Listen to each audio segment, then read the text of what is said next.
The Stage Door Show, celebrating the independent artist. With your host, Dave Hondel. Hey everybody, welcome to The Stage Door Show tonight. This is Dave Hondel.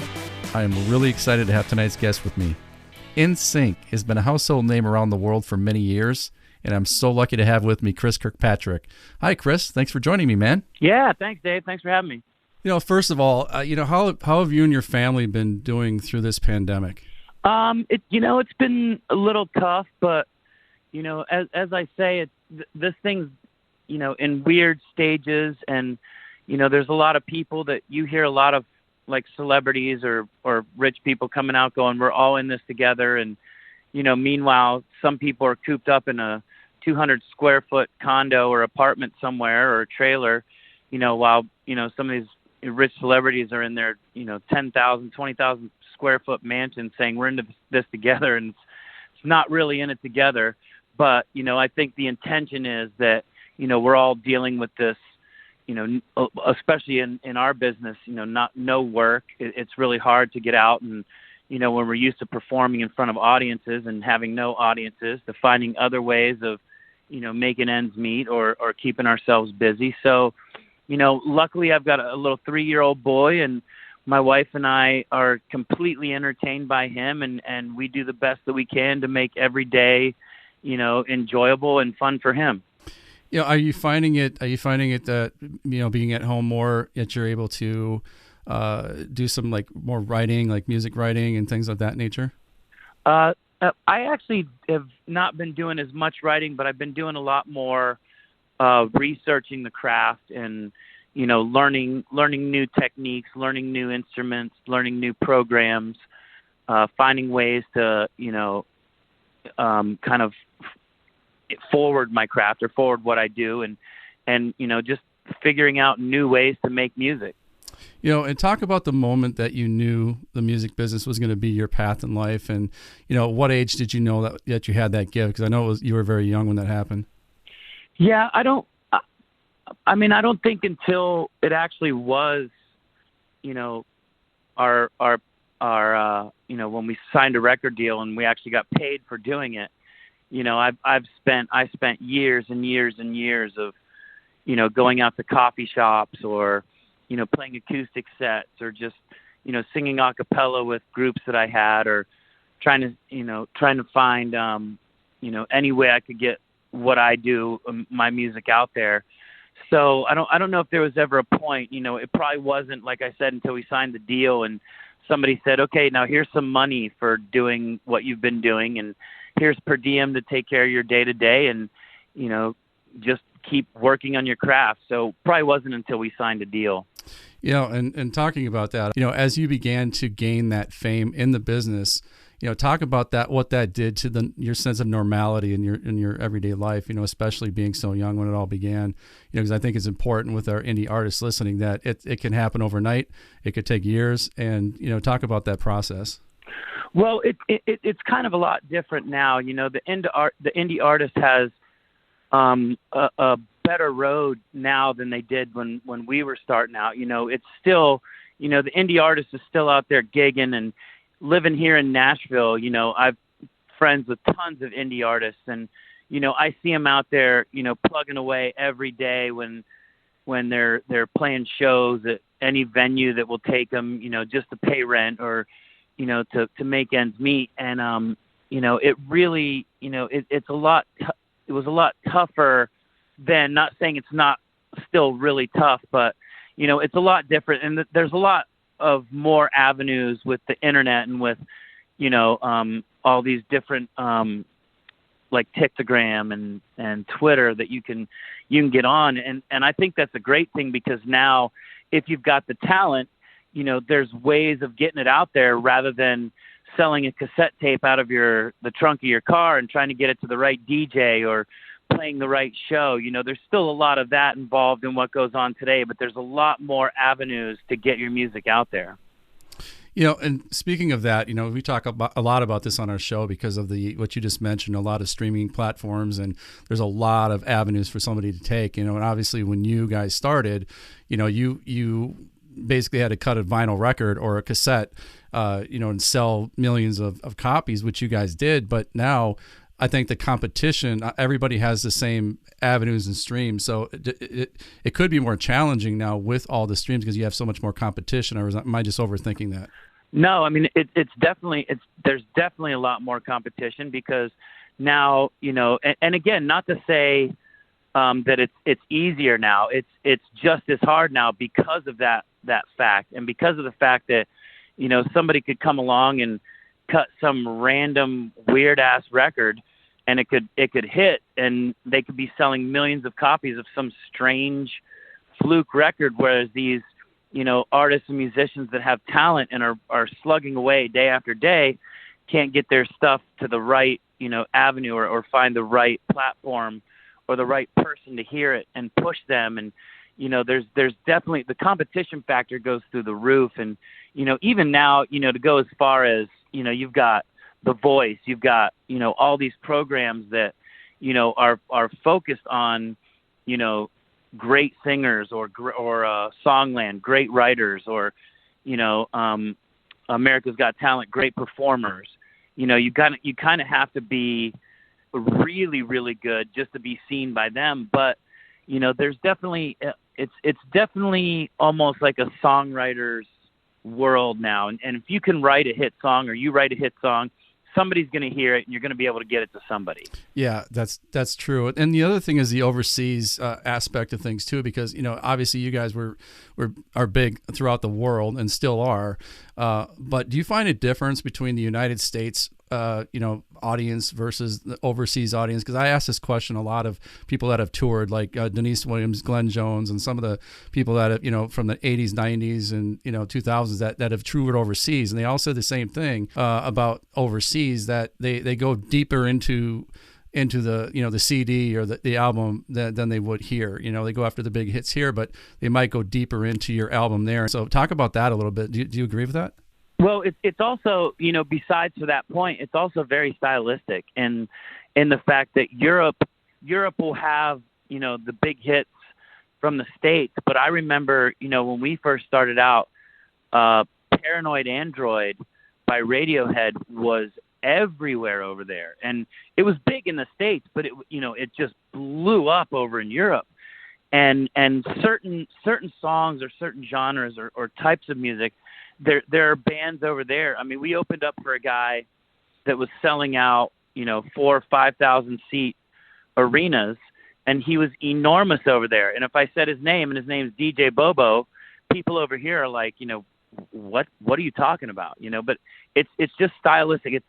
They still like, it's very Americanized. They also have, they're really big on their own artists. They're really big on German artists, Austrian artists, Swiss artists, French artists, English artists, and they're really, in the UK, like, Take That is probably the biggest boy band worldwide of all time, and a lot of people in the States has never even heard of Take That. They might know Robbie Williams or a few of the guys, Gary Barlow, but they don't, and they'll know maybe one or two songs, but they don't realize that they're selling out stadiums overseas, and that's worldwide. So, once they get a style of music or music they like, they really latch on to that, and they really make it their own. Yeah, I mean, it's so interesting to me when I ask that question, because it's pretty similar on all the answers with overseas, and definitely,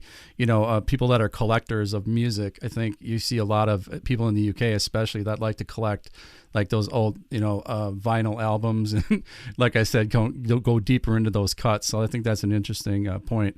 Who were your musical influences when, growing up? I suppose, like, who did you listen to before you started, making music? Man, my influences are so all over the place. I started out when I was a kid. We really didn't have a lot of money, but I knew the Beatles, and my mom taught me the Beatles, and I really, really got into the Beatles to the point where I knew every one of their B-sides. I knew, every Beatles song ever. And then it was like whatever a vinyl was that my mom could afford, anything from, Barry Manilow to Kenny Rogers, or, whatever. But what really got me into music was 80s pop. And there was a lot of 80s pop that I really loved. And especially I really started getting into the a cappella type bands and listening to them and trying to emulate, Boys to Men, Take Six, those type of bands. But there was, I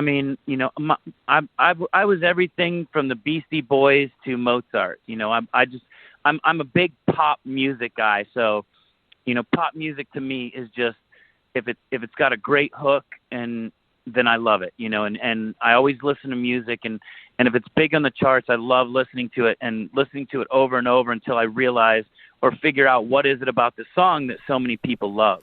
Yeah, and you've also been involved with producing and acting. People are going to remember Mission Man Band, which I used to watch all the time, in the CMT series Gone Country, and also you were the character of Chip Skylark in The Fairly Odd Parents, and which I thought was a great series, by the way.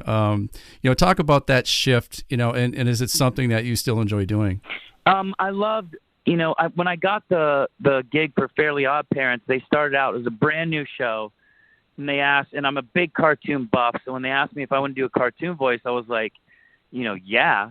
And when I realized, on this show, he was kind of like the Jet Screamer from the Jetsons, where he came in and was this popcorn guy and just did that. And then, that episode hit it off, so I came back for a bunch more episodes and really, really enjoyed it. And as for the reality shows, I did the first one, Mission Man Band, only because Rich Cronin called me and said, asked me to do it, and was like, dude, I really need this. He was going through a hard battle with leukemia and all these things. And, he asked me for a favor to do it. And, I thought, it's a great idea as long as we have control, and we didn't really have control in the end. And they kind of did their own thing. I really loved the concept of it. I loved the guys. I loved the production people involved, but it just kind of went haywire. So that's when I did Gone Country. It's kind of the same idea, where I love being out of my norm. I love pop music. It doesn't have to be, NSYNC pop. It's got to be like, any kind of pop. And I was curious to see if I could write a country song or to really figure out that genre. And I learned a lot about country music. I made some great friends from that show, and it's something that I still see, especially living in Nashville. I see the guys that I worked with all the time on that show, and it was a fun experience. I love challenges. I love waking up every day and saying, okay, let's go with something completely different today. Let's write a different kind of song. Let's do a different kind of genre, or let's be something different. Let's do a TV show. Let's do an acting thing, and just challenging myself. No, I think it's incredible that you're doing that, and it definitely shows your versatility. And speaking of versatility, we have indie artists that are in different genres. It's not just music, but we also have actors and writers and musical theater folks that listen to our show. And if there was one piece of advice that you would give from your success that you've had over the years, what would that be? To the indie artist, I've always heard when people say it's not about who you know, because it was this thing everybody kept saying there. You hear people all the time, it's about who you know, it's about who you know, and then I heard from a few people who've told me, it's not about who you know, it's about who knows you. Because you could say, I know the producer of this amazing album, I know the president of Sony, I know this person, but if they don't know me, that doesn't matter. So I think the best advice I could give is, if you're not going anywhere with your craft, continue to sharpen your craft. Like there were so many times when we were starting out where, it seemed like something was about to happen and then nothing happened. But rather than just sit back and wait for something to happen, we went out and rehearsed. We rehearsed what we knew. We rehearsed the songs we had. We were trying to write new songs. We were, figuring out, a great, template of the type of band we wanted to showcase ourselves as. And we never sat back and rested on our laurels. It was always pushing forward and pushing ahead. And, the more we worked, the more worked for us. The more we put into it, the more work came into it for us. Oh, that's great advice. Thank you for that, Chris. The other thing is I like to ask this question because I think it's important to me and has been in my career anyway. But how important is treating people in the business professionally, regardless of who they are? Like it could be the casting director, it could be the receptionist at the recording studio, it could be the housekeeper, even. Anybody you run into. How does that affect the advancement of your career? How important is that? Well, what you have to remember, and I've seen it, firsthand, is the people you see on the way up are the same people you see on the way back down. As much as you work and try to get to where you are, as soon as you're there, people try to tear you down again and try to break you, because it's too easy to just be popular all the time. They're always looking for an angle or looking for an Achilles heel in what you do. So, how you treat that one person, and you never know who that one person is, or in my experience, to me, it doesn't even matter who that one person is. It's a human being. It's somebody that, you might go up and say something to somebody and it makes their lifetime, or it makes your week or their day and everything like that. And then, suddenly, something happens and you need a hand up later down the road, and they go, hey, you know what? You helped me out. So here I am now. I've got an opportunity to help you out. And even like, again, it's a weird karma thing where even if that never happens, it's just good being a good human, being a great person. You have to treat, the person that you meet that's selling you merchandise that evening the same as the record label executive who's there with, all his rich clientele or whatever, because, not just for the fact of what they could do for you, but the fact that you never know whose life you could change, or life you could change, or who could be, I don't know how many times maybe somebody was teetering on the edge and you have no idea, and you just say something to them and it just changes their whole perspective, on something you've said or something you've done. So, it's real important to be, human and kind to everybody you come in contact with. That's so well said. I appreciate that. You've also been very generous with your time when it comes to charitable work, which I've witnessed myself working with you on some pediatric cancer events in Orlando. But how important is it as an artist to be part of the community and to give back?